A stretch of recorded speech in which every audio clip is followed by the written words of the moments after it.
You know, banking is an emotive subject these days because the banks have not done us any favours. The global financial crisis is a result of the banks experimenting with our money, right? And so it's like, where is this going to go? It's interesting, actually, that if we look at the business of banking here in the United States, if we look globally, only 30% of the world's population has a bank account. Did you know that? That's 70% of the world doesn't have a bank account. In the United States, 1/5 of American households are what we consider underbanked. So unbanked is you don't have a bank account. Underbanked could be that maybe you have a debit card, but you don't have a traditional checking account. And what we're seeing today, that this group of underbanked, even here in the United States, representing 20% of the population, that's 40 to 60 million people. This group of people, half of them have college degrees. Half of this group that doesn't opt into the banking system has a college degree. And 25% of them, not 25 of them, 25% of them have a prime credit rating. So why is it that these individuals who theoretically would be attractive to the banking system aren't now being a part of the banking system? Is it because banks suck? Well, maybe. Right? Maybe that's part of it. I asked my daughter this question the other day. She's 11. And I asked her this question. And it's a very simple question. And this is actually at the heart of this shift here. I said to her, your best friend, her friend lives overseas, her friend is Tia. I said to her, how would you send your friend Tia some money if you wanted to send her some money? My daughter's name is Hannah. She thought about it and she said, well, Dad, I'd probably SMS it to her or email it to her. And now that is the way that kids these days think about communications. It's the way, that's their modality. That's the way that we interact. You know, we interact digitally these days. In fact, YGen and digital natives aren't even using email as much because they use texting and they use Facebook to communicate instead of email these days. So to my daughter, this was the most logical thing. So I said to her, well, here's a proposition, Hannah.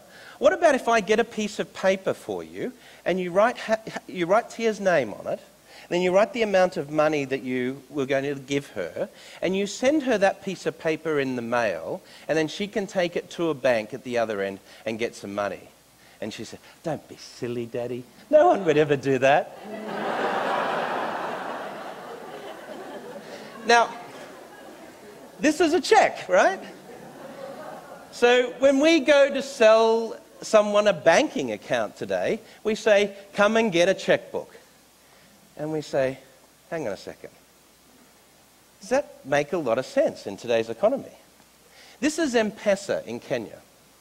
Now in Kenya, there's 4 big banks. The oldest bank in Kenya is about 105 years old, the Bank of Kenya. Between the big 4 banks, they have 3.5 million customers.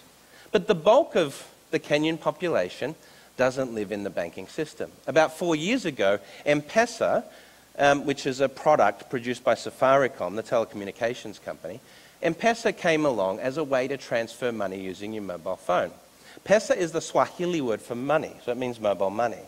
So you take 2,000 Kenyan shillings, you go along to an M-Pesa outlet somewhere in Kenya, you put 2,000 shillings over the counter, and your friend receives an SMS to their mobile phone saying, you have received 2,000 shillings.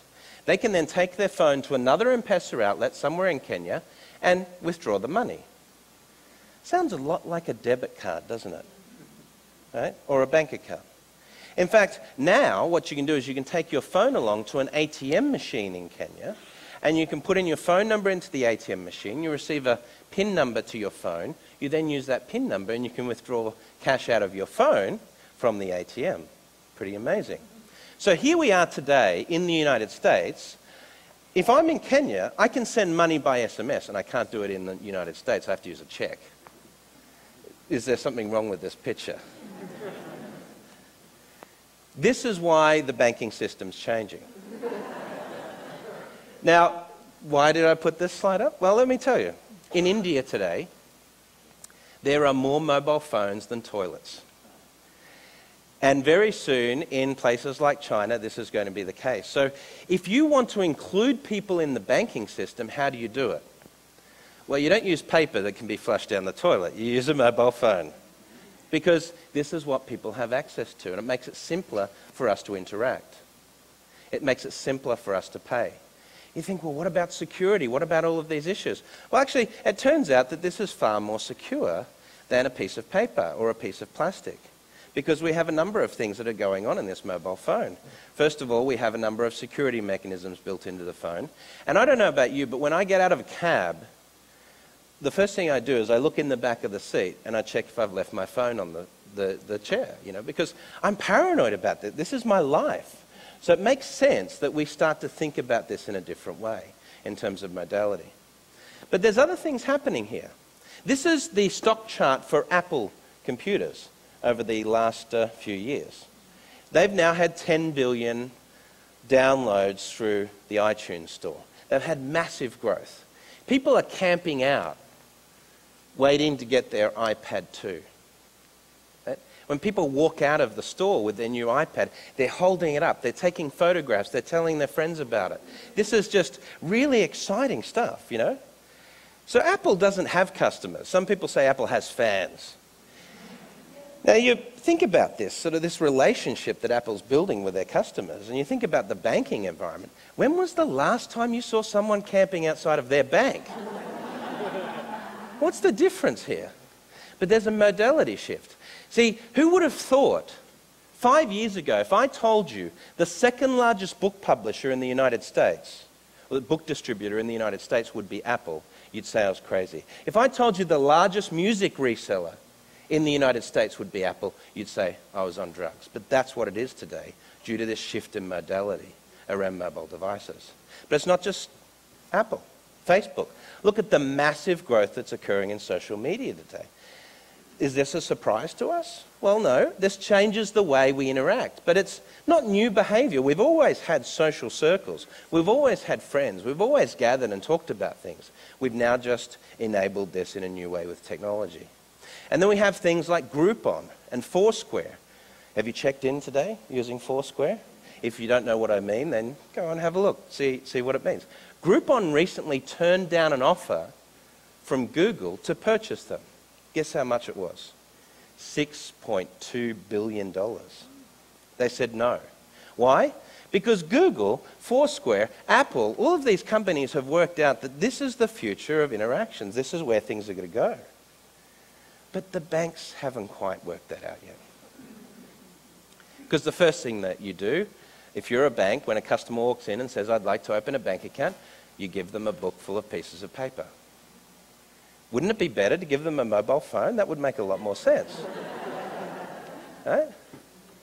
So where is this going to go? Well, let's think about this shift. Bank of America, when they launched mobile banking, the mobile banking app, they were extremely successful. They were the first bank in America to launch mobile banking through the iPhone. And within just a very short period of time, they had over 6 million customers using this app. And you think to yourself, well, this must be pretty cool. In fact, 250,000 customers joined Bank of America just to get access to mobile banking. That's pretty cool. 100,000 customers a day today use this feature. You might say to yourself, they must have a pretty cool banking app. Well, actually, if you look at the iTunes store, it's rated 1.5 stars out of 5. Let me translate. That's not very good. But you know what the trick is here? People will use a really bad app to do their banking as a preference to not using mobile banking. Because we want it, we're on the move. We're on the move, we need to pay a bill, we're sitting on the train or we're sitting in the car, we're sitting in commuter traffic, and we're like, oh, I forgot to pay my landlord. Bang, bang, bang on the phone. Oh, did my salary check come through yet? Did that payment come through? We want to do this on the move. In fact, we can take our phone today and we can book a ticket for an airline on our phone. Then we can download the boarding pass to our phone, and then we can go to the airline and we can use our phone as the boarding pass. And we can't get our account balance? Come on, something's wrong with this picture. So the use of the mobile phone has raised our expectations. And we expect to be able to do this type of basic banking through the phone. But there's other forces happening here. So Borders recently has suffered. Why? Well, there's been a shift in modality, hasn't there? There's been a change. We take physical books and we're now reading them on our Kindle or our iPad. You think, well, Barnes & Noble, they're still around. Why is Borders now bankrupt? A very interesting thing that happened back in the dot-com. When dot-com was booming and Amazon was taking off, Borders actually had a website, borders.com, where they sold books through it. And they didn't think it was going to make any money, so they sold it to Amazon.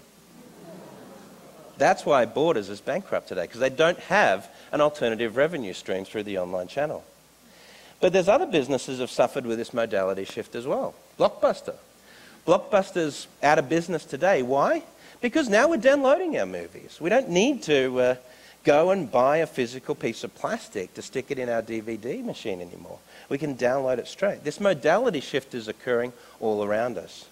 So when we think about it, when we look at things like newspapers, there was a time we could never imagine that newspapers would not exist. But this time is soon upon us. Now, will newspapers not exist, or will they just shift in modality? Will they now just go from being physical broadsheets to something we read on our iPad? This is an interesting question.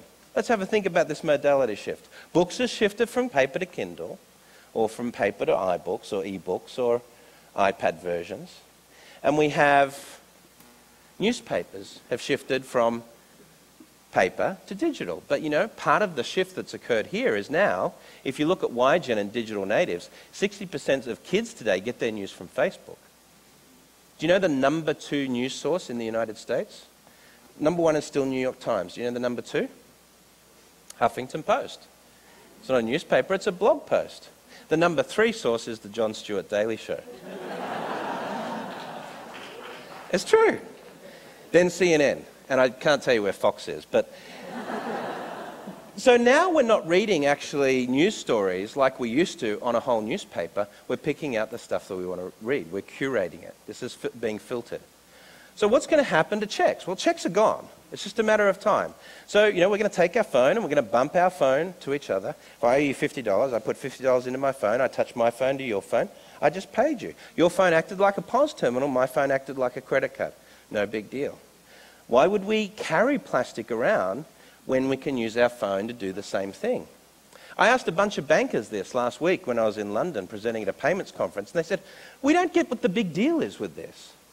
Because, you know, it's just plastic versus the phone. What's the big deal? But the big deal is that I can tell you what your account balance is here. And that's a very useful piece of information when you're thinking about using a credit card or a debit card at a transaction. That piece of information is actually the number 1 piece of information that people request when they ring up their bank. That's the number 1 call to call centers in banks in America. What's my account balance? So if you combine that on the phone to help you do the transaction, that's a very useful piece of information.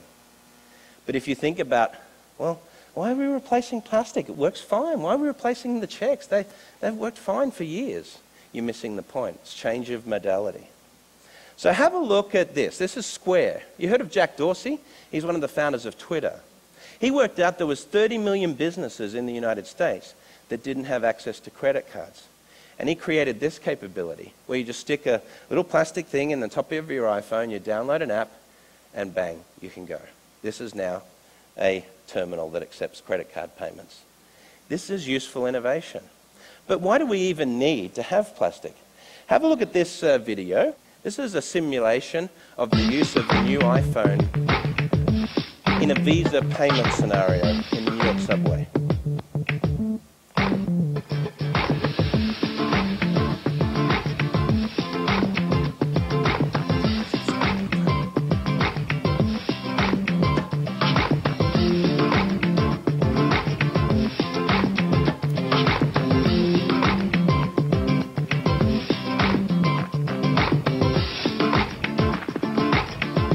Pretty easy, huh?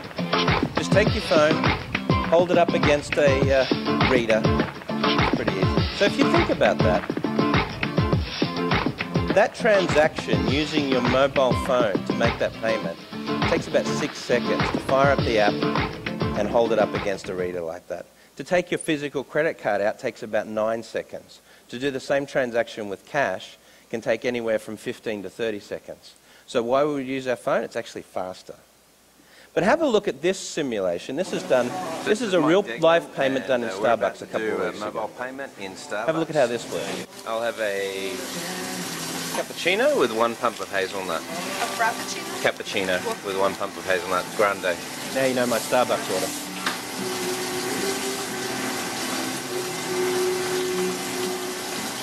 So she puts it in the machine. $7.84. Okay, so we're going to fire up the app. This is the Starbucks app on the iPhone. See, Mike's got some credit there. Okay. There you go. Barcode reader. Very simple. No thanks.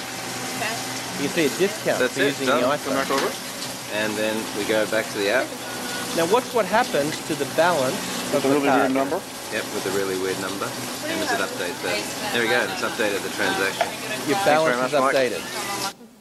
The power of that information embedded in that transaction is extremely powerful. So why wouldn't we use a check anymore?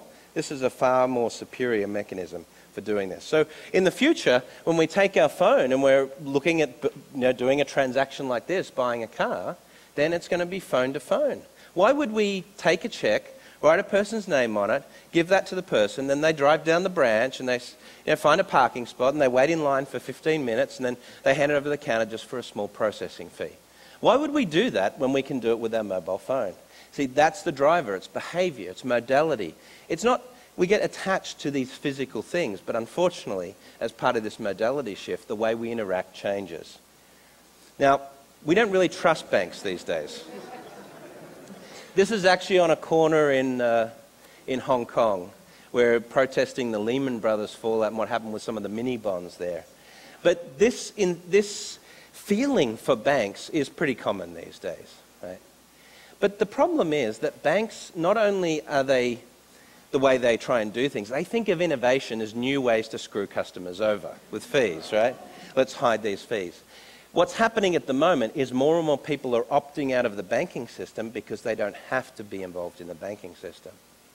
So the question would be in the future, who's actually going to be the bank? If your phone is your credit card, who owns the bank account? Is it Apple on the iTunes store?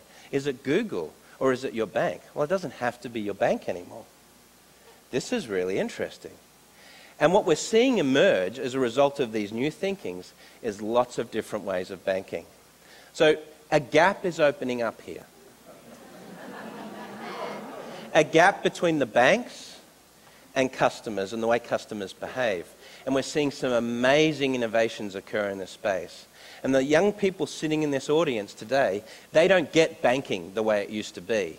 They think differently about these interactions. So in the future, it's very likely that the banks are just going to be there at the back end. They are going to own the pipes and the wires and the networks. And we're going to have some very, very different interactions at the front end around our mobile phone and around other types of interactions that we would never have thought of before. But it's going to be, there's one thing about it, why it's going to work. It's going to be simpler. And that's the key driver that we've got here. So that's the Bank 2.0 message. Thank you very much for your time.